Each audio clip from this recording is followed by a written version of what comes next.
Alegres de verles, hermanos, de poder estar aquí con ustedes, poder compartir nuevamente la palabra del Señor.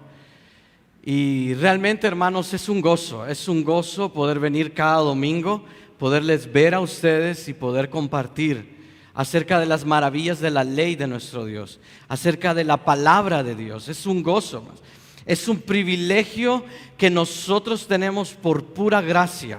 No hay algo que nosotros hayamos hecho para poder ser merecedores de tal amor de nuestro Dios, sino solamente por el amor de nuestro Señor Jesucristo. Ese amor leal de Dios para con los suyos, que Él entonces envió a su Hijo para que usted y yo pudiésemos tener vida eterna a través de la muerte y la resurrección de nuestro Salvador. Y hermanos, el día de hoy vamos a hacer una pausa, vamos a detener nuestro estudio acerca del libro de los Salmos. Hoy no vamos a continuar con este tema que tenemos, instrucciones para la vida, sino que, hermanos, vamos a cambiar un tema, porque esto, hermano, lo que queremos hacer con esto hoy es introducir a la iglesia, invitar a la iglesia y motivarles a ustedes a que puedan ser partícipes de asistir a sus ICRES, en donde ustedes van a estar aprendiendo acerca de la mayordomía bíblica. Esa es la enseñanza que se va a estar dando en este tiempo. Creo que vamos a iniciar a finales de este mes o inicios de marzo con este material, y queremos introducir entonces a la iglesia a este tema, la mayordomía bíblica.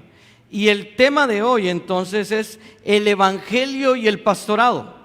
El evangelio y el pastorado. Y vamos a ver entonces, si me ponen ahí la proposición entonces que vamos a estar viendo hoy, vamos a estar viendo ahí 4 razones, hermanos, por las cuales la iglesia debe apoyar económicamente a sus pastores. Óigame bien, 4 razones entonces por las cuales todos nosotros debemos de colaborar con el sostenimiento de aquellos que han sido escogidos por Dios para poder guiar y apacentar la grey de Dios. Y pueden ver ahí en las diapositivas el bosquejo de esta mañana. El primer punto que vamos a ver entonces es: el pastor es un ministro de Dios. El pastor es un ministro de Dios. Número 2, el pastorado es un trabajo, hermanos. Y eso lo vamos a estar viendo ahí en 1 Corintios 9, versículos 3 al 7. Número 3, el sostenimiento al pastor es bíblico. El sostenimiento al pastor es bíblico, versículos 8 al 12. Y número 4, el sostenimiento al pastor es un deber. Es un deber que le compete a la iglesia, versículos 13 al 14. Y hermanos, es que la mayordomía bíblica, la mayordomía de Dios que a Él ha predestinado y ha dejado entonces para su iglesia, comienza aquí. Comienza aquí. Porque el evangelio de Jesucristo ocupa el lugar central en los propósitos de Dios para su mundo creado.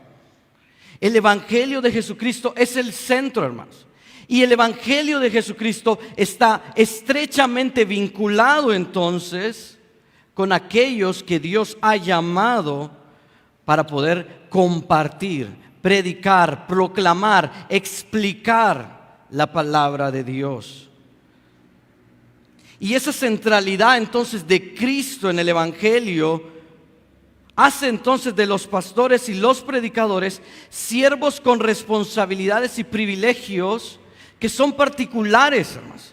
Y aquí lo que hace el apóstol Pablo es distinguir entre el grupo de la iglesia a ciertos hombres llamados entonces para proclamar el evangelio de Jesucristo. Pero Pablo nos va a dejar en claro, hermanos, que esto no es por ningún mérito personal, sino por la naturaleza del ministerio que le ha sido encomendada a estos hombres. Ahora bien, hermanos, déjenme decirles que este tema es muy complejo, porque lamentablemente, hermanos, este tema ha sido distorsionado. Muchas veces en las iglesias se tiene miedo de anunciar acerca de esto. Pero, hermanos, déjenme decirle que para la Biblia no hay ningún problema con esto. El tema dentro de la palabra de Dios no tiene ningún conflicto. Simple y sencillamente esto se debe por los abusos y por las distorsiones que se han promovido entonces por los diferentes movimientos que tenemos hoy en día en este mundo. Por un lado, entonces, ciertos movimientos como la teología de la prosperidad y los movimientos carismáticos, entonces, estos movimientos pentecostales han usado entonces el ministerio pastoral como una plataforma para enriquecerse a ellos mismos. Y eso es entonces donde está la confusión. Pero por el otro lado, hermanos, no solo están aquellos que usan el ministerio pastoral para enriquecerse y para llenarse a ellos de ganancias, sino que por el otro lado están los excesos. Los excesos. Algunas iglesias entonces, a la luz de esto, han caído en el lado opuesto. ¿Sí? Gracias al Señor tengo el privilegio de dirigir un diplomado. Y en este diplomado hemos estado hablando con muchos plantadores y pastores acerca de este tema. Y muchos comentarios igual de muchos otros alumnos en diferentes seminarios que tuvimos con el seminario Palabra Viva. Habían ciertos temores y ciertas dudas al hablar acerca del sostenimiento del pastor que la iglesia tiene que darle. Y esto era entonces porque ellos tenían un temor de que la iglesia los viera a ellos como que ellos querían entonces vender el evangelio. Y gracias al Señor entonces hemos podido ayudar a los hermanos, a motivarles, hermanos, porque la iglesia necesita conocer sobre estos asuntos. Porque como les decía al inicio, la mayordomía bíblica comienza en esto, hermanos, con el evangelio y a quienes Dios ha escogido para compartir su evangelio. El otro lado entonces, el lado opuesto a esto, suponen entonces que el siervo de Dios, el pastor o los pastores, deben de vivir en pobreza. ¿Sí? El pastor tiene que hacer un voto de sufrimiento para poder demostrar así que es un hombre piadoso. Como que si la necesidad económica fuera entonces una credencial de que el pastor está teniendo una vida espiritual saludable. Sin embargo, hermanos, ambos extremos se apartan realmente del diseño de Dios para el sostenimiento de quienes sirven en el ministerio y en la enseñanza de la palabra de Dios. Y déjenme decirles, hermanos, que para mí no es tan fácil pararme aquí y tener que enseñarles acerca de esto. Pero realmente a mí lo que me motiva, hermanos, es que esto está en las Escrituras. Y esto, como dijo Pablo ahí mismo en el versículo 14, es algo que Jesucristo ha mandado a la iglesia. Y eso entonces, hermanos, me da seguridad y me da tranquilidad de poder exponerles a ustedes hoy sobre este tema. Entonces, hermanos, en este tiempo en donde tenemos estos dos lados opuestos, en donde hombres de Dios utilizan el pastorado para enriquecerse y por el otro lado hombres de Dios que son llevados a vivir entonces este denominado voto de pobreza porque tienen que estar en sufrimiento, necesitan entonces ser enfocados bíblicamente y comprender qué es lo que Dios dice con respecto al tema. Porque aquellos siervos que enseñan fielmente la palabra de Dios, hermanos, deben de ser por nosotros como iglesia sostenidos para que ellos puedan realizar esta labor. Pero estos hombres que están llevando, estos siervos que están enseñando fielmente la palabra de Dios, deben evidenciar el cuidado y la edificación que están llevando a la iglesia. Porque estos siervos son llamados a sustentarles a ustedes como cuerpo de Cristo, hermanos, en cada congregación local. Y este principio entonces no exalta al hombre, hermanos, no exalta al hombre, sino que honra el valor del evangelio de Cristo. Exalta el evangelio de Cristo y protege, escuche bien, la salud espiritual de la iglesia al ordenar sus prioridades conforme a la voluntad del Señor. Nosotros como cuerpo pastoral, por ejemplo, estamos, les decía el domingo pasado, explicándoles y anunciándoles. acerca de cómo funcionan todos los ministerios. Y cada ministerio está trabajando y ha desarrollado su filosofía bíblica de trabajo a la luz de la filosofía bíblica que tenemos como ministerio, como iglesia. Y hoy entonces ustedes van a escuchar la presentación de parte de nuestro pastor Elvin, quien va a estar entonces compartiéndonos cómo han estado las finanzas de todo el año pasado, pero también compartiéndonos un poco de su rol en la administración y el ministerio de membresía, hermanos. Y eso es muy importante para nosotros. Hermanos, entonces, ¿les parece si oramos antes de poder iniciar con esto? Oremos. Amado Dios, estamos agradecidos contigo y venimos delante de ti totalmente, Señor, en una actitud de dependencia, como lo hemos aprendido en los Salmos, Señor. Suplicando de ti, Señor, el perdón que nuestra alma necesita por nuestros pecados. Pero también, Señor, clamando por la necesidad más grande que tenemos como seres humanos, que es la necesidad de ser corregidos a través de tu palabra y de ser instruidos a través de ella. Señor, queremos honrarte a ti y queremos darte gloria por todo lo que tú has hecho en la vida de la iglesia, Señor. Porque solo es por la obra de Cristo en cada uno de mis hermanos que todo lo que aquí se desarrolla, Padre Celestial, apunta hacia esa edificación de tu cuerpo y hacia esa gloria que solo tú te mereces. Pero también, Señor, quisiera pedir por aquellos que están enfermos, Señor. Especialmente, Padre, por la vida de nuestro hermano Giovanni, que está con su recuperación después de su extracción del estómago, Señor. Dale tu fortaleza a él, Padre Celestial, que pueda seguir adelante después de esta pérdida de su sobrino también, Señor, este momento difícil. Gracias porque tú le has permitido poder estar allá y apoyar a su familia. Señor, asimismo queremos pedirte por la salud de nuestra hermana Marina Barahona, Padre. Gracias porque has cuidado de sus ojos, Señor, gracias. Pero queremos suplicarte que tú sigas obrando en su recuperación, Señor. Padre, ella todavía sigue con algunos malestares, Padre, y confiamos en que tú usarás todo esto, Señor, para glorificarte y poder, Señor, llevar la vida de nuestra hermana a un crecimiento y a un amor más profundo acerca de tu palabra y sobre ti, Señor. También, Padre Celestial, oramos por la vida de nuestra hermana Brenda, Señor, Brenda Viera. Padre, ayúdala con su operación, Señor, con su recuperación, con su problema en los ojos también, Señor.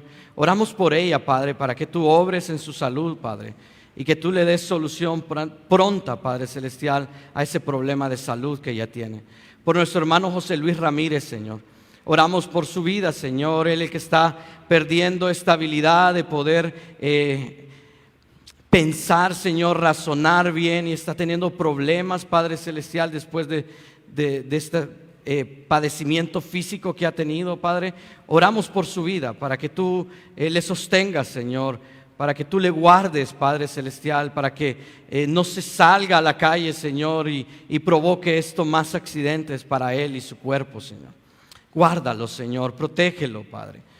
Padre, y por cada hermano que tal vez en este momento no recuerdo, Señor, que está padeciendo alguna enfermedad, lo pongo en tus manos, Señor, para que tú fortalezcas sus cuerpos, Señor, les ayudes a seguir adelante, Padre Celestial, y que puedan ver este tiempo de problema de salud, Señor, como un tiempo de edificación para sus vidas, como un tiempo que tú estás controlando, Señor, que tú estás llevando a cabo, que no escapa de tu control y que tiene un provecho eterno para la vida de ellos, Señor.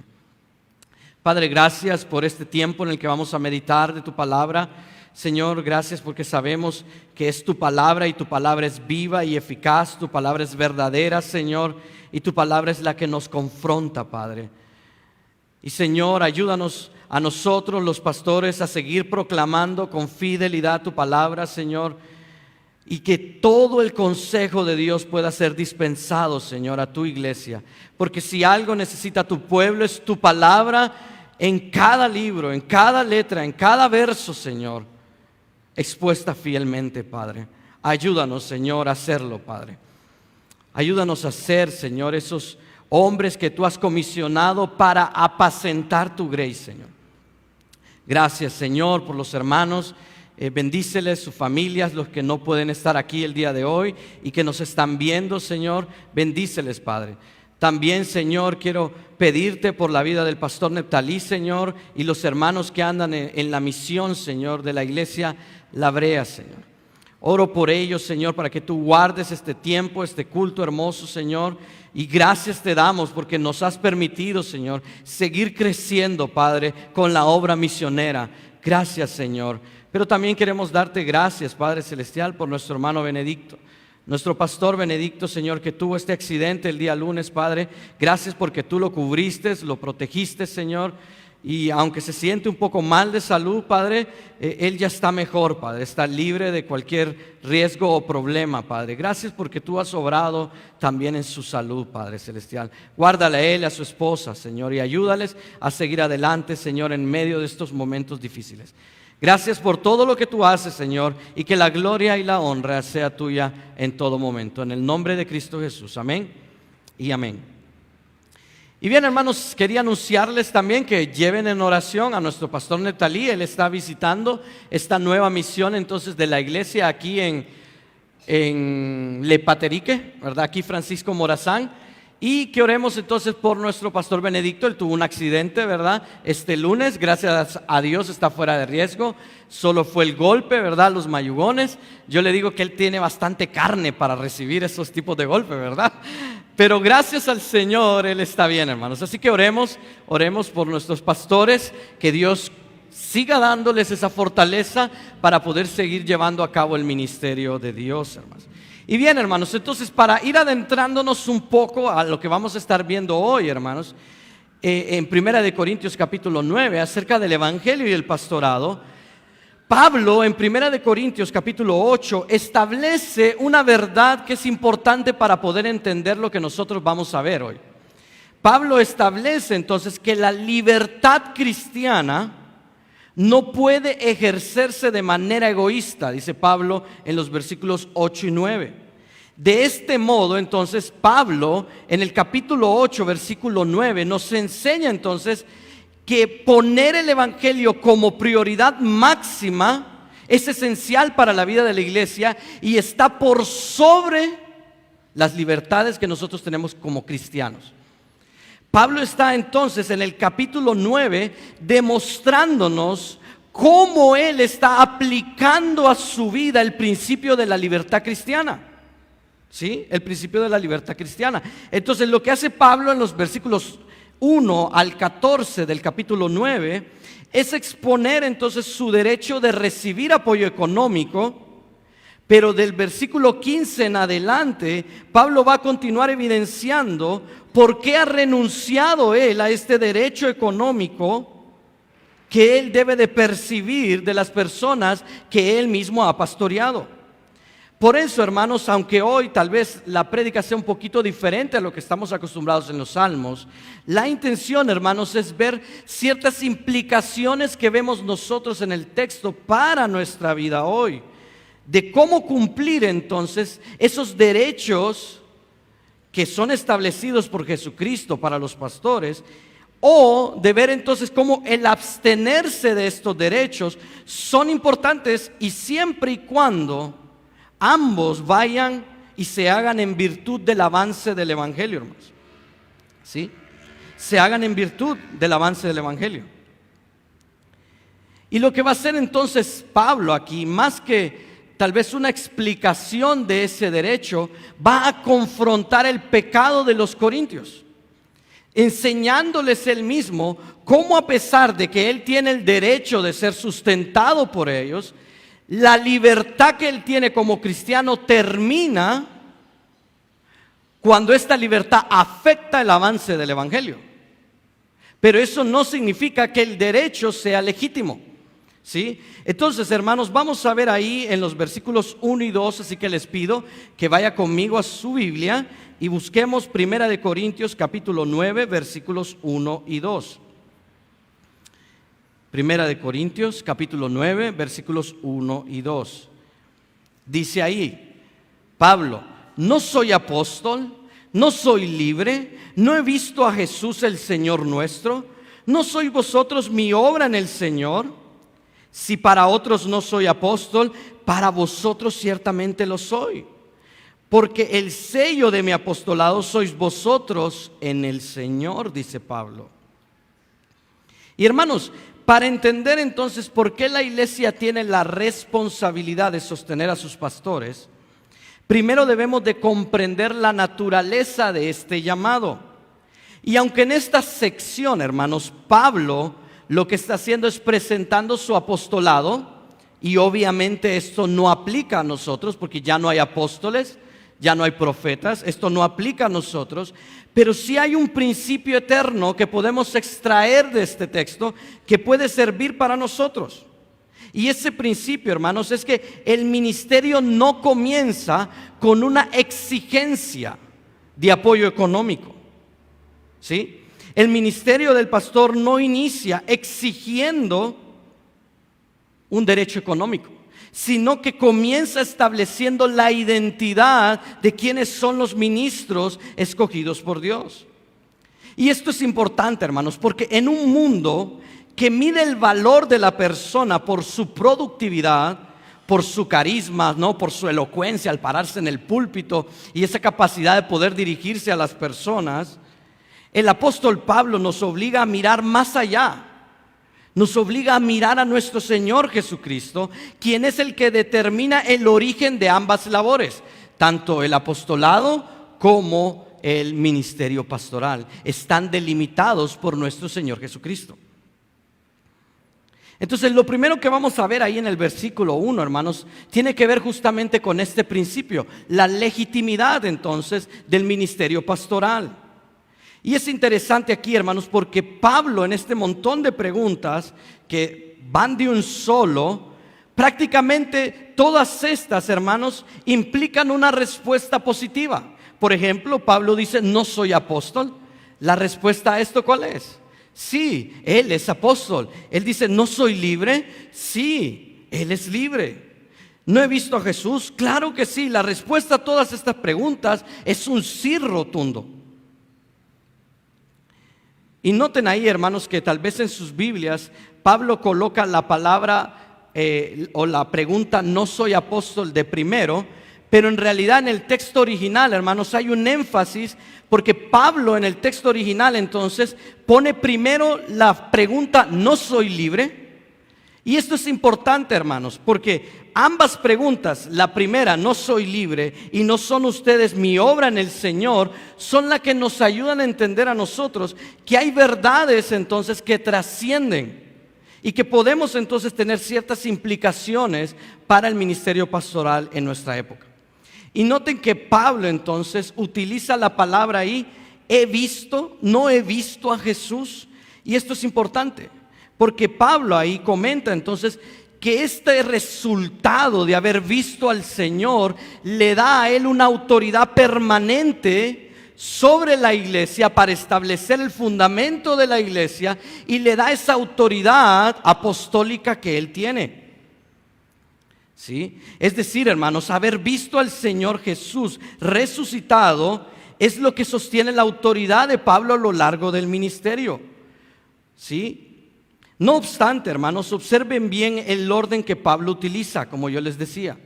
Él no pone primero sus logros. Miren que sus logros están expresados con esta pregunta. Dice, ¿no son ustedes mi obra en el Señor? Estos son los logros de Pablo, pero miren que esto está por último. Él pone primero su libertad, como yo les decía, y su encuentro con Cristo como el fundamento de su autoridad. Dice él, no soy apóstol. Y el fundamento de esa autoridad está basado en haber visto a Jesucristo y lo que él ha recibido de parte de Cristo para tener esa autoridad de poder producir esos resultados en la iglesia de Corinto. De esta manera, entonces, la legitimidad ministerial, hermanos, sacando una implicación de esto, es en última instancia, hermanos, una realidad espiritual. Si bien, como yo les decía, Pablo aquí está expresando su apostolado, aquí hay un principio eterno que habla sobre esta realidad espiritual y ministerial. El ministerio es un llamado y es una obra de Cristo. El ministerio es un llamado y una obra de Cristo que Él hace sobre aquellos que Él ha llamado al pastorado. Si no, hermanos, ¿se recuerdan? Primera de Timoteo, capítulo 3, versículo 1. El que anhela obispado, ¿qué dice? Buena obra desea. Esto no proviene del hombre, miren aquí, no proviene del hombre, es un deseo interno que Dios pone en el corazón de aquel que ha llamado a servir en este puesto del ministerio pastoral. Por tanto, podemos ver entonces que el pastor no es un empleado de una organización. Es ante todo el pastor un hombre libre, como usted y como yo. El pastorado, entonces, aquel ministro, es un hombre que goza de todas las libertades que usted y yo gozamos por recibir la gracia de nuestro Señor Jesucristo. Por tanto, entonces, su reconocimiento no nace, miren, de quién es Él. El reconocimiento de ser pastor no nace en mí o de lo que yo pueda hacer, sino de entender quién fue el que me encomendó esta obra. ¿Sí? Por eso, hermanos, antes de discutir los derechos que son aplicables al pastor, Pablo nos guía como iglesia a reconocer primero las evidencias de su ministerio. Lo que mirábamos en la pregunta, ¿no son ustedes mi obra en el Señor? Y lo que vamos a ver ahora en el versículo 2, miren las evidencias que Pablo nos está dando. Dice, si para otros no soy apóstol, ¿qué dice él? Al menos para ustedes, yo sí lo soy. Yo sí lo soy. Pablo sabía que siempre habría críticas por parte de los falsos maestros que intentaban minimizar su autoridad. Por eso entonces él presenta un argumento que los corintios no podían negar. No podían negar entonces los corintios que Pablo era su apóstol. ¿Sí? Que Pablo era su apóstol. Y Pablo utiliza esta palabra, miren ahí, sello. Ustedes son el sello de mi apostolado, dice Pablo. Y esto, hermanos, no habla de un sentido carnal, de un éxito carnal, sino de una autentificación visible. Es algo que se podía ver, ¿sí? El obrar de Cristo por medio de Pablo era visible en la vida de los corintios. Eso es lo que Pablo nos está diciendo, ¿sí? Y noten entonces que el sello, este sello del ministerio de Pablo, no es en él, no es en las fuerzas de Pablo, sino que él dice en el Señor. Y esto es importante, hermanos, porque esto es vital, y de aquí es donde podemos desprender estos principios que hablan sobre la evidencia y la legitimidad de reconocer entonces el ministerio pastoral. El ministerio legítimo entonces se reconoce porque produce fruto bajo el señorío de Cristo. El ministerio pastoral, hermanos, si está sometida a la autoridad de Cristo, ese ministerio pastoral produce frutos en la vida de la iglesia. Entonces no es un éxito carnal.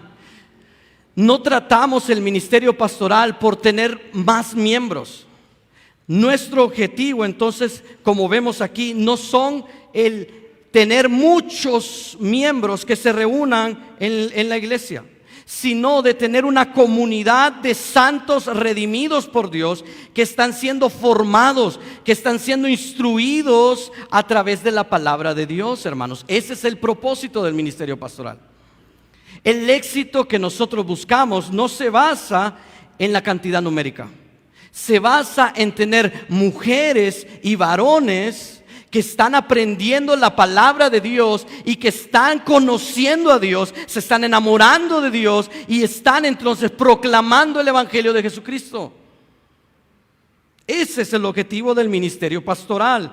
Esa es la esfera, hermanos, del reino del Señor en el cual nosotros trabajamos. Nuestro propósito no son los números, es su crecimiento espiritual, hermanos.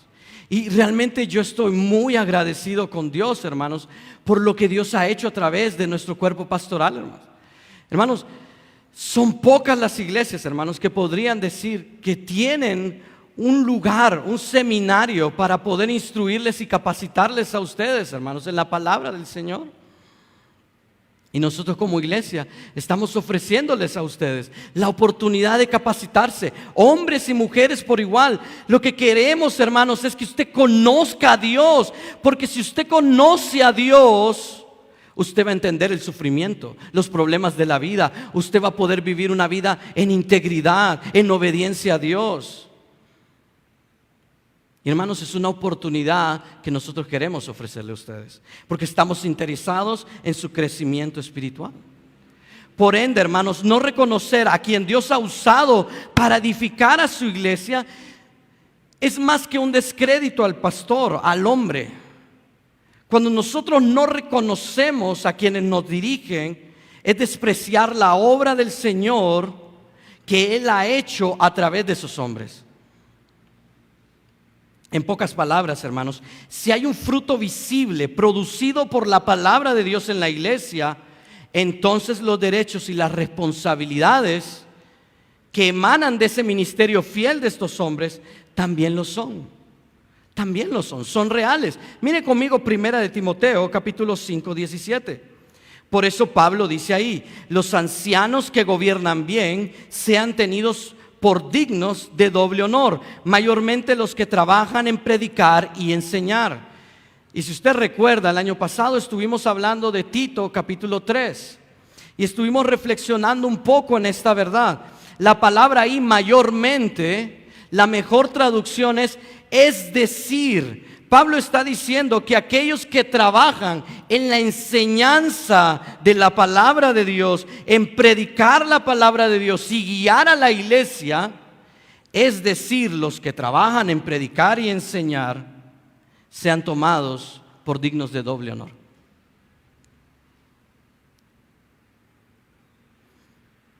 Si el ministerio pastoral está dando frutos y se evidencia que ese ministerio pastoral está sometido bajo la autoridad de Cristo, la iglesia debe responder a estos hombres. Por eso Pablo establece una implicación clara aquí desde el inicio. Lo que primero queremos hacer antes de dar un apoyo a los pastores es primero confirmar la legitimidad de ese siervo. Si realmente ese pastor está viviendo sometido a la autoridad de Cristo. Porque cuando entendemos el valor, la legitimidad de ese ministerio de ese hombre, solo así vamos a poder comprender por qué la iglesia debe responder en sostenerlo. Y eso es lo que nos lleva al segundo punto. Miren, el pastorado es un trabajo, hermanos. Es un trabajo, y Pablo lo deja bien claro. Y una vez entonces que él ha establecido que el ministerio de ese hombre es legítimo, ahora Pablo va a demostrar que ese ministerio conlleva responsabilidades y derechos. Ese pastor tiene responsabilidades y derechos. Eso es lo que Pablo va a enseñarnos. Y miren ahí, el primer derecho es el sustento básico. Pablo inicia de lo más básico a lo que es justo. Y miren aquí entonces, el sustento básico, dice el versículo 3, lea conmigo en su Biblia. Versículo 3 dice: contra los que me acusan, esta es mi defensa. ¿Acaso no tenemos derecho de comer y beber? Miren qué interesante. Pablo comienza con esta pregunta y empieza con esta defensa. Miren ahí, dice: esta es mi defensa en contra de los que me acusan. Pablo, después de enseñarnos por qué es legítimo y cómo debemos ver que el ministerio de ese pastor es legítimo, ahora Pablo nos va a enseñar entonces cómo defender ese sustento básico de este hombre.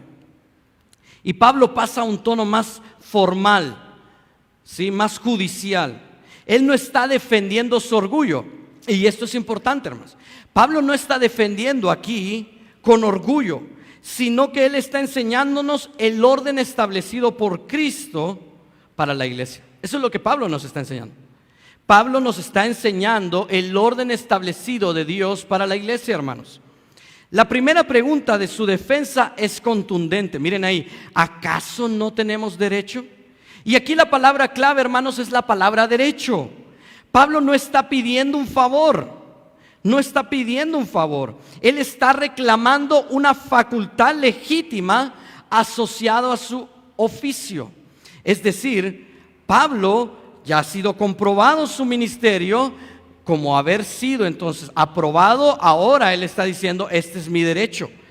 Todo pastor entonces que sea aprobado su ministerio, entonces él es participante de este derecho. Y al usar la palabra, miren ahí, ¿acaso no? Él obliga a sus oyentes, hermanos, a responder con un rotundo sí. ¿Acaso no tengo derecho a qué? ¿A qué? De comer y de beber. Y esto es básico. Todos necesitamos comer y beber, ¿sí o no? Todos, hermanos. Los pastores también comen, ¿sí? Hay algunos que comemos un poquito más y estamos, ¿verdad?, echando alguna grasita extra, ¿verdad? Pero, hermanos, lastimosamente en muchas iglesias se tiende a espiritualizar la pobreza. Y miren que Pablo no está haciendo aquí un voto de pobreza. Pablo no está diciendo, yo no voy a recibir esto porque voy a hacer un voto de pobreza, porque eso me va a ayudar en la piedad. No, hermanos, Pablo no está diciendo eso. Pablo nos dice, todo obrero tiene derecho ¿de qué? De comer y de beber. El sostenimiento del ministerio, hermanos, no se basa en limosnas como lo hace la Iglesia Católica. La Iglesia Católica se basa de limosnas. La Iglesia del Señor recibe estas ofrendas para el pastor de las ofrendas recogidas voluntariamente de sus miembros. Es algo voluntario que nace del corazón, una generosidad que Dios ha puesto en el corazón de cada uno de nosotros. Entonces, Pablo ya ha establecido el argumento básico, el sustento básico. Pero Pablo ahora en los versículos 5 y 6 va a establecer un sustento general. Miren ahí, dice, versículo 5 del capítulo 9 dice: ¿No tenemos derecho de traer con nosotros una hermana por mujer, como también los otros apóstoles y los hermanos del Señor y Cefas? ¿O solo yo y Bernabé no tenemos derecho de no trabajar? Y es interesante, hermanos, porque Pablo lo que va a hacer en estos dos versículos es ampliarnos más. O sea, es ir del sostenimiento básico, todo hombre necesita comer y beber, al sostenimiento general. Todo ministro de Dios debe tener lo necesario para sostener su hogar, ¿sí? Y ahí, hermanos, cuando Pablo dice que no tienen derecho a llevar consigo a su hermana como esposa, no está hablando de traer una esposa o tomar a una mujer como esposa, perdón. Sino que la idea ahí, hermanos, es que Pablo está estableciendo un derecho. Así como los otros apóstoles y Pedro tienen el derecho de llevar a sus mujeres mientras desarrollan el ministerio, nosotros también tenemos el derecho de traer a nuestras esposas que sirven junto conmigo en el ministerio. No está hablando de un matrimonio, está hablando del derecho que tiene el pastor de poder cubrir las necesidades de aquella compañera que va a ser su compañera hasta el día que él muera. El servicio a Dios entonces no exige que el ministro tenga un matrimonio en afrenta, que tenga a su esposa y a sus hijos en hambruna, sino que la iglesia, hermanos, también debe de considerar y honrar a la esposa del pastor. Es una responsabilidad. La iglesia tiene que honrar, porque la esposa del pastor sufre las agonías del pastor. La esposa del pastor sufre cuando los miembros de la iglesia hablan mal del pastor. La esposa, hermanos, es la compañera fiel del pastor. Es la que va a estar ahí. Y Pablo dice, ellas tienen el derecho. Yo tengo el derecho de llevar a mi esposa el sustento que ella se merece. Y la iglesia tiene la responsabilidad de honrar a las esposas de los pastores también.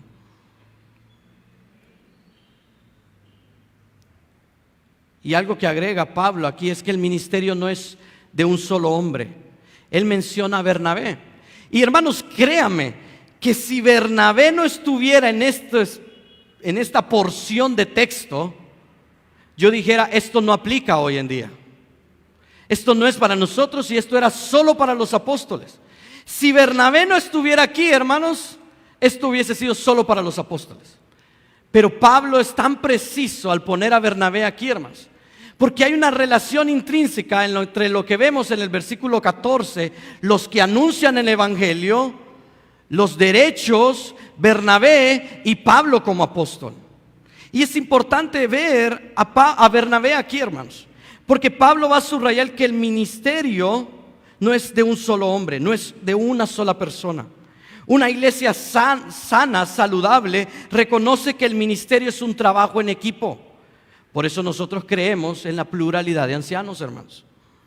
Pablo y Bernabé, entonces, como ese grupo que trabajaba en anunciar el evangelio de Jesucristo, tenían el derecho de no trabajar en oficios seculares para dedicarse por completo a la obra del evangelio. Entonces vemos que Pablo pasó del sustento básico al sustento general de la familia del pastor y del cuerpo pastoral, pero ahora pasa entonces a un sustento que es justo. El sustento del cuerpo pastoral es justo, dice Pablo. Miren ahí el versículo 7, vayan conmigo. Versículo 7. ¿Quién fue jamás soldado a sus propias expensas?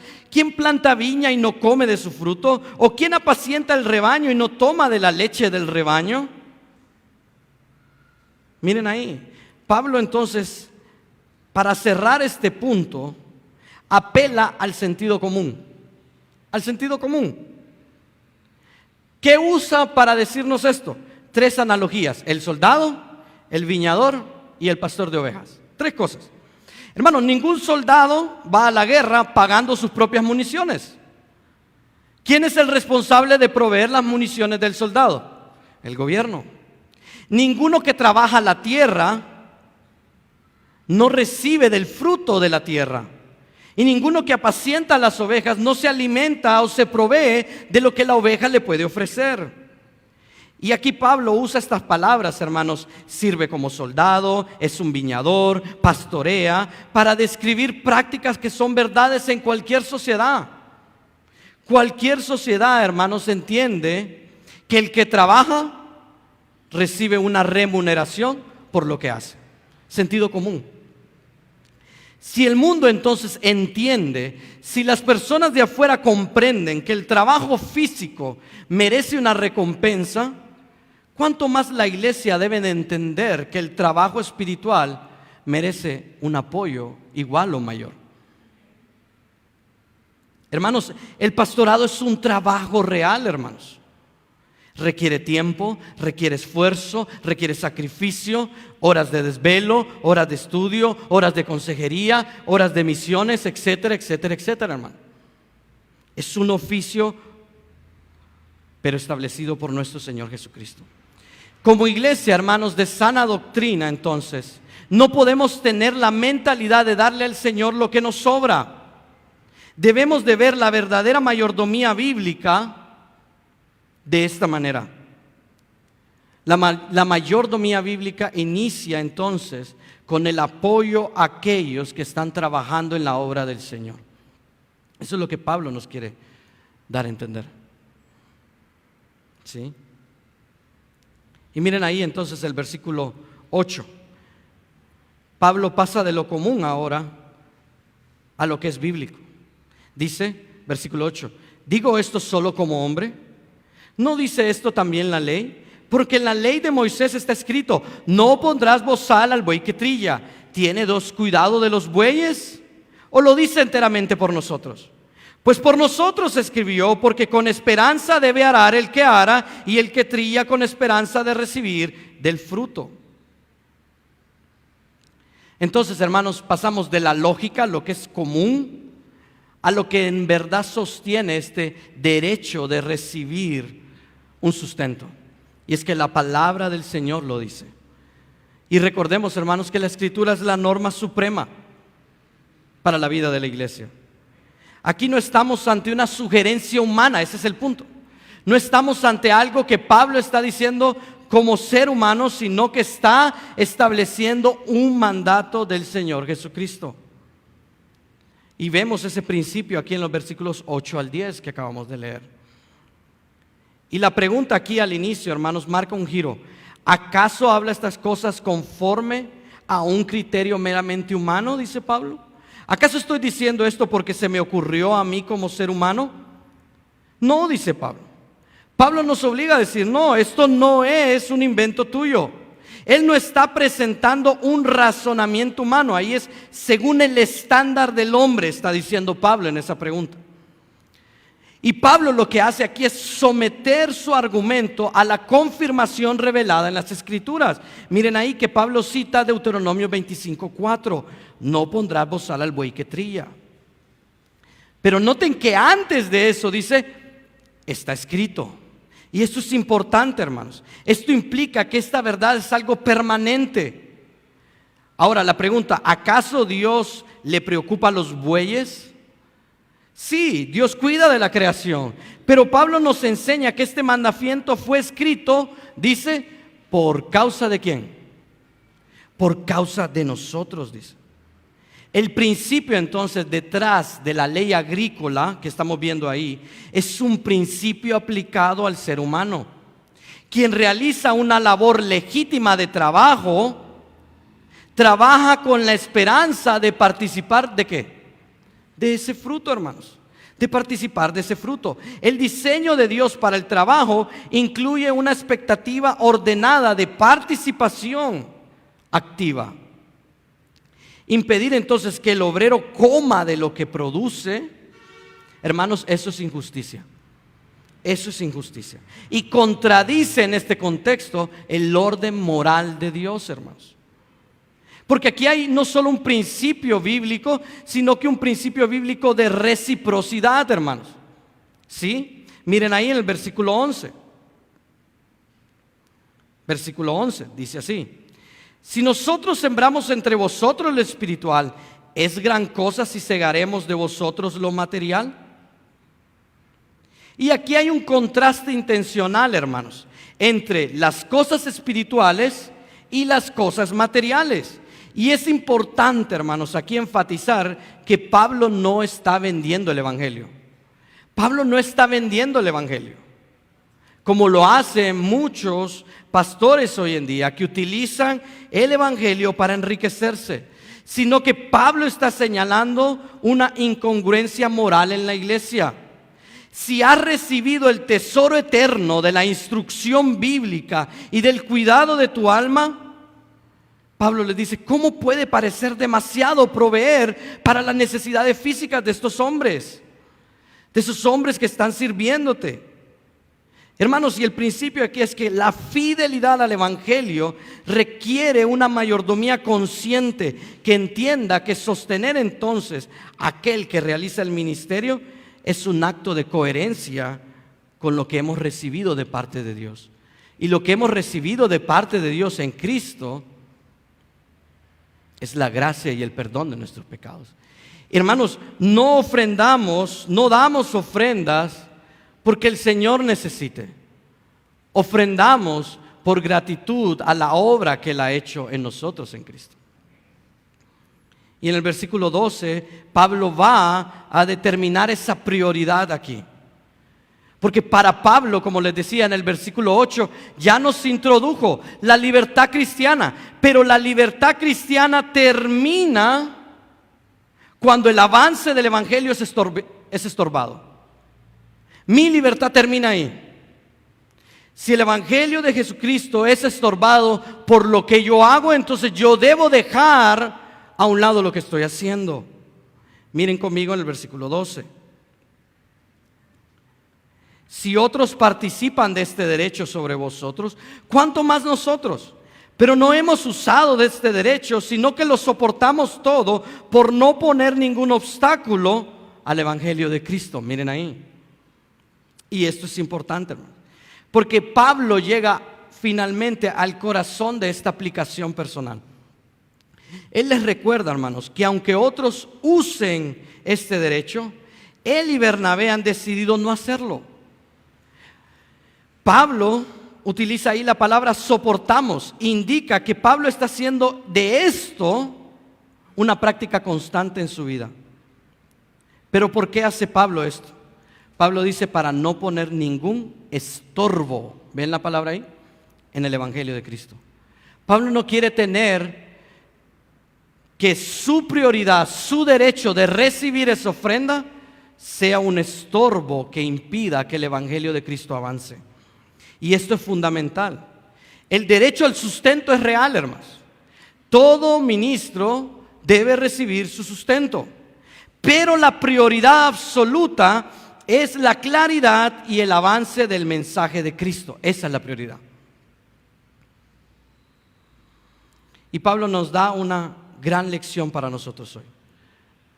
Pablo no renuncia al derecho de recibir esa ofrenda porque sea falso, sino porque su amor por los perdidos es mayor que su reclamo de justicia. Por ende, Pablo nos enseña no un voto de pobreza. Pablo no está haciendo un voto de pobreza, sino que está rechazando ese derecho que él tiene por proclamar el Evangelio de Cristo. ¿Sí? Hermanos, y esto es importante porque el apóstol Pablo está dando una gran lección a los hermanos de Corinto. Él está enseñando cómo es realmente la verdadera libertad cristiana. Y él está haciendo un ejemplo. Pero el apóstol Pablo está dando una gran lección a Corintio también, diciéndoles que ellos están pecando por no cumplir con esa labor también. El apóstol Pablo, hermanos, era apoyado por muchas iglesias de Macedonia. Miren qué importante, en Filipenses capítulo 1, versículo 7, vaya conmigo. Filipenses capítulo 1, versículo 7. Dice ahí: como me es justo sentir esto de todos vosotros, por cuantos tengo en el corazón y en mis prisiones y en la defensa y confirmación del Evangelio, todos vosotros sois participantes conmigo de la gracia. ¿De qué están participando los hermanos de Filipo? De la gracia. Ahora miren aquí entonces en el capítulo 4, miren el capítulo 4, versículo 1, cómo estos hermanos están participando con Pablo en la contribución del avance del Evangelio. Capítulo 4, versículo 1, más adelante, dice: así que, hermanos míos, amados y deseados, gozo y corona mía, estad firmes en el Señor, amados. Luego vean aquí en el versículo 10: en gran manera me gocé en el Señor de que ya al fin habéis revivido vuestro cuidado de mí, de lo cual también estabais solícito, pero os faltaba la oportunidad. ¿De qué estaban participando entonces con Pablo? Del cuidado que ellos estaban teniendo económicamente de Pablo. Miren ahí: sin embargo, bien hiciste, versículo 14, bien hiciste en participar conmigo en mi tribulación. Las iglesias de Filipo, a pesar de ser una iglesia que no tenía recursos económicos, podríamos decir una iglesia en escasos recursos, estaba recolectando fondos para sostener la obra de Pablo, hermanos. Y Pablo, entonces, me gusta que ahí en 1 Corintios afirma esto de una manera contundente en el versículo 15. Pero yo de nada de esto me he aprovechado, ni tampoco he escrito esto para que se haga así conmigo, porque prefiero morir, dice, antes que nadie desvanezca esta mi gloria. ¿Cuál gloria? De que él no estaba siendo apoyado económicamente por la iglesia de Corintio, pero sí estaba siendo apoyado por otras iglesias. Y que el Evangelio de Jesucristo no se había detenido. Porque Dios no va a detener su obra, hermanos, porque usted no dé su ofrenda. Dios va a continuar con su obra. Hermanos, como iglesia creo que vivimos esto para el día de nuestra conferencia. Hermanos, es increíble que las iglesias de una aldea allá en la salida del sur, de escasos recursos, nos hayan enviado 10,000 lempiras para poder llevar a cabo nuestra conferencia de misiones. Dios utilizando, hermanos, utilizando otras personas para bendecir nuestra iglesia, hermanos. Y eso es obra de Dios, hermanos, no es obra de nosotros. Es algo que Dios hace. Y Pablo está diciendo: esta es mi gloria, que ustedes no me han apoyado económicamente, pero Cristo sigue avanzando su evangelio. Y Pablo dice: yo rechazo ese derecho, pero no lo hago porque esté bien, no lo hago porque sea justo, lo hago por amor del avance del Evangelio, está diciendo Pablo. Y hermanos, demos gracias a Dios también, que la iglesia, hermanos, puede sostener por los momentos a un pastor. Y demos gracias a Dios que se puede sostener a otro pastor, por lo menos con una ofrenda que le contribuya a él. Pero hermanos, van a haber otros que como Pablo y otros que se añadan al ministerio, que como Pablo van a decir, yo no necesito ese derecho, que es justo. Pablo dice, yo lo merezco recibir, pero yo lo rechazo para no poner una carga que sea obstáculo para el evangelio. Y así, hermanos, Dios puede traer más pastores a la iglesia que puedan decir, yo rechazo ese derecho que me corresponde, pero lo hago por amor al avance del evangelio, hermanos. ¿Sí? Porque no quieren imponer una carga sobre la iglesia, porque no se trata de eso, de imponer una carga sobre la iglesia que no pueda llevar la iglesia. Pero hermanos, una iglesia madura es aquella que sostiene a sus ministros no por presión, no porque le están obligando, no porque les dice que pacte, que haga una promesa, que dé este dinero, que reclame. No. La iglesia entonces da ofrendas y sostiene a sus ministros porque están convencidos de que apoyando a sus pastores contribuyen a que la obra del evangelio siga expandiéndose, hermanos. Por eso es que ustedes sostienen a sus pastores. Y asimismo, hermanos, esto nos da una gran lección a nosotros como pastores, que debemos de ser fieles al evangelio de Cristo. Debemos ser fieles al evangelio de Cristo y no debemos poner obstáculos para que avance el evangelio de Cristo. Y miren ahí el tercero, el sostenimiento del pastor es un deber. Versículos 13 al 14, el último. Vayan conmigo al versículo 13. Dice, ¿no sabéis que los que trabajan en las cosas sagradas comen del templo y que los que sirven en el altar del altar participan? Así también ordenó el Señor a los que anuncian el evangelio que vivan del evangelio. Y la pregunta ahí, ¿no sabéis? Reconoce, hermanos, que los corintios ya tienen esto en su corazón, ya saben esto. Lo que necesitaban los corintios eran ser confrontados por su pecado. ¿Sí? Pablo lo que quería era confrontarles. Pablo les recuerda un funcionamiento básico del antiguo pacto para darnos una lección aplicada en el nuevo. Pablo dice entonces que los que sirven de las cosas sagradas comen de la comida que proviene de esos sacrificios. Y noten el paralelismo ahí, hermanos, tanto los sacerdotes como los que servían junto al altar en el antiguo pacto en Levítico tenían el derecho de participar de lo que se daba, de lo que se recibía. Y este no era un sistema inventado por los hombres, hermanos. Quien inventó el sistema de sacrificios y todo fue Dios, dentro de la economía de Dios. El servicio y el sustento estaban inseparablemente vinculados. Estaban estrechamente, vinculados. El que servía en el templo recibía de lo que se daba en el templo. Hermanos, todos en la nación de Israel, de las 12 tribus, 11 tribus recibieron sus tierras y sus heredades. Solo los levitas no recibieron tierra, porque Dios había establecido que los levitas iban a distribuir en las 12 casas de Israel. Y ellos iban a vivir de lo que se daba de estas casas al templo. Hermanos, es un principio del Antiguo Testamento y Pablo utiliza esta analogía institucional para que la iglesia entienda entonces que el ministerio no flota en el aire, hermanos. Requiere de una estructura, de una provisión legítima, de la ayuda de la iglesia para poder caminar ordenadamente. El servicio sagrado entonces siempre ha tenido una provisión reconocida. Y hoy en día la iglesia, hermanos, es la responsable de proveer ese sustento voluntariamente, pero a la luz del mandato de Cristo. Miren conmigo el versículo 14. Así también lo ordenó el Señor. ¿Quién lo ordenó, hermanos?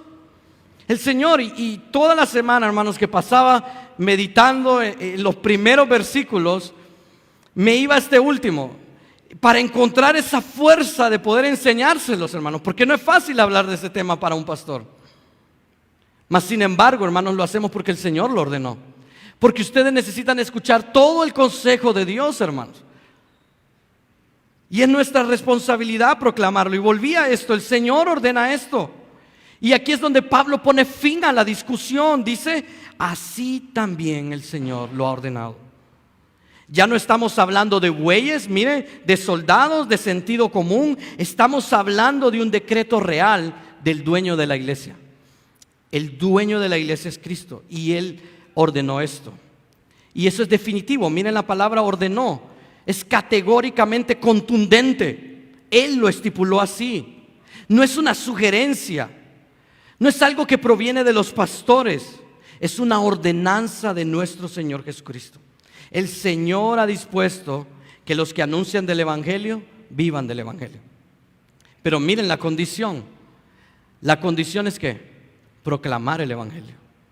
El sostenimiento, hermanos, no es para los falsos maestros.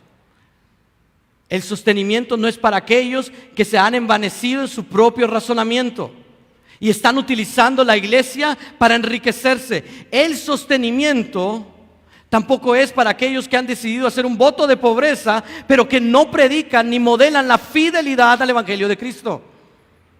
El sostenimiento es para aquellos que legítimamente anuncian el Evangelio, proclaman el Evangelio, le enseñan a la iglesia cómo vivir en el Evangelio.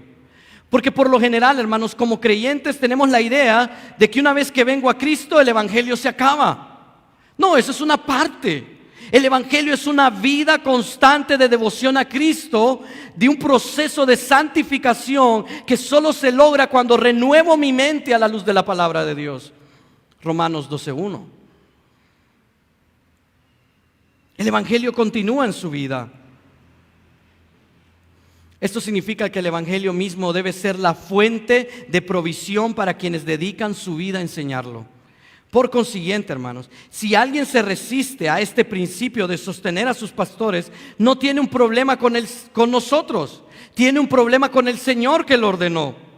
El objetivo de este mandato no es enriquecer a los pastores, sino garantizar que la predicación, que la enseñanza, que la organización, que la obra en evangelio continúe establemente, con continuidad, con confianza, con transparencia, con dignidad y sin distracciones, hermanos. Porque es difícil, hermanos. Es difícil trabajar, estudiar, tener familia, velar por la iglesia, etcétera, etcétera, etcétera, hermanos. ¿Sí? Y así están sus pastores, hermanos, estudiando, trabajando con sus familias y pastoreando la iglesia del Señor. Hermanos, vivir del Evangelio es un derecho legítimo. Pero como hemos visto en todo este capítulo, hermanos, es un derecho que se ejerce con la mirada puesta en la gloria de Dios. Si reclamar ese derecho para un pastor estorba el avance del Evangelio y carga a la iglesia, el pastor está en todo su derecho a renunciar a ese derecho. Pero si la iglesia puede sostener a sus pastores, bienaventurados estos pastores, porque pueden dedicarse con todo su tiempo y su esfuerzo a la congregación, hermanos. Es una bendición también.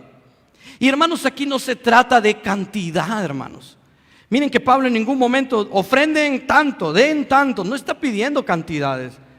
Pablo está hablando de fidelidad. A nosotros no nos interesa cuánto usted dé realmente. A nosotros nos interesa su fidelidad, porque su fidelidad en las ofrendas demuestra qué tan agradecido, es lo que Pablo nos quiere decir aquí, qué tan agradecido está usted con el evangelio que ha recibido de parte del Señor. La responsabilidad de la iglesia es sostener con fidelidad. Y la responsabilidad del pastor, oiga bien, porque esto es aquí y aquí. Miren, hermanos, increíble la palabra del Señor. La responsabilidad del pastor es nunca permitir que ese derecho al sustento se convierta como una plataforma de abuso para la iglesia, se convierta en una plataforma para el mercadeo del evangelio o la riqueza injustificada. Esa es nuestra responsabilidad.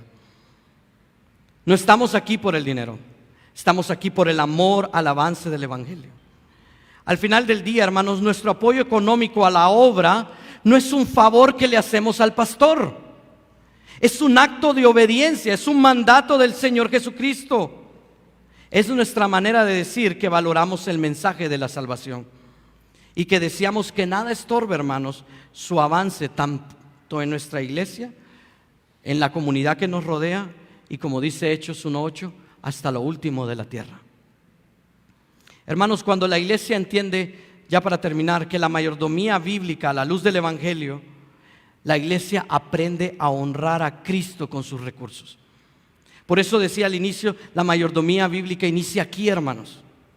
Si usted no es fiel en cumplir su fidelidad al sostenimiento de los hombres que proclaman la palabra de Dios, usted necesita tener un entendimiento de lo que Dios está diciendo en su palabra y reconocer que Dios demanda de usted su fidelidad.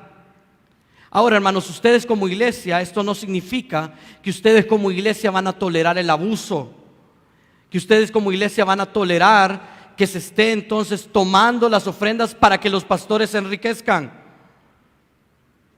sino de proveer un sustento bíblico con integridad, con rendición de cuentas. Gracias a Dios tenemos ahora a nuestro pastor Elvin, que se encarga de la administración, hermanos. Y ustedes van a poder ver en su explicación. Como cuerpo pastoral hemos establecido prioridades bíblicas del uso de la ofrenda. Y la primera prioridad bíblica que encontramos del uso de las ofrendas, hermanos, está aquí en 1 Corintios 9, del 1 al 14. El sostenimiento al pastor. Y hemos acordado, hermanos, con él. Él ha elaborado un plan para establecer que todos los demás gastos se van a hacer en conformidad a que se hayan cumplido los primeros. Porque necesitamos, hermanos, para todo, como dijo Pablo, un orden, hermanos. Un orden que garantice el buen funcionamiento de la vida de la iglesia. Por eso la invitación final para nosotros es rechazar ambos extremos. Ni usar el ministerio para enriquecernos, ni abandonar a los siervos fieles que proclaman la palabra de Dios. Una iglesia madura da con gozo, hermanos. Los ministros que sirven, sirven con humildad, libres de codicia. Pastores, servimos con humildad, libres de codicia, libres de temor también, procurando que el evangelio de Jesucristo no sea estorbado. No sea estorbado. Porque la prioridad como cuerpo pastoral es que el evangelio de Cristo avance. Hermanos, que el Señor pueda ayudarnos a ser mayordomos centrados en la obra de Cristo. Oremos. Amado Dios, estamos agradecidos contigo, Padre, por todo lo que tú haces, por lo bueno que tú has sido. Y Señor, realmente, Padre Celestial, tu palabra es fiel y verdadera, Señor. Tu palabra, Señor, nos enseña lo que es correcto, Señor. Nos muestra qué es lo correcto. Nos enseña también, Padre Celestial, a corregir aquello que está mal. Nos muestra en qué estamos equivocados, pero no solo nos muestra, Señor, en qué estamos equivocados, sino que también nos dice cómo debemos de corregirlo. Padre, pero no solo nos muestras cómo debemos de corregirlo, Señor, sino que tu palabra nos ayuda a vivir en esa corrección. Qué increíble, Señor. Padre, es lo que vemos en 2 de Timoteo capítulo 3, versículo 16. Toda escritura, dice, tu palabra es inspirada por Dios, es útil para enseñar, para redarguir, para corregir y para instruir en justicia, dice. Oh Señor, gracias por tu palabra, porque es fiel y verdadera, Señor. Ayúdanos pues, Padre, a andar en conformidad, tanto a la iglesia, Señor, como al cuerpo pastoral, a caminar en rectitud e integridad delante de ti. Y que todo lo que hagamos, sea de hechos o de palabras, Señor, sea para la gloria de tu nombre y el avance del evangelio de tu Hijo en este mundo. En el nombre de Cristo Jesús oramos, amén y amén. Hermanos, que el Señor les bendiga, pongámonos de pie y vamos a adorar a nuestro Señor en este momento. Cantemos con gozo y con gran alegría a nuestro Señor.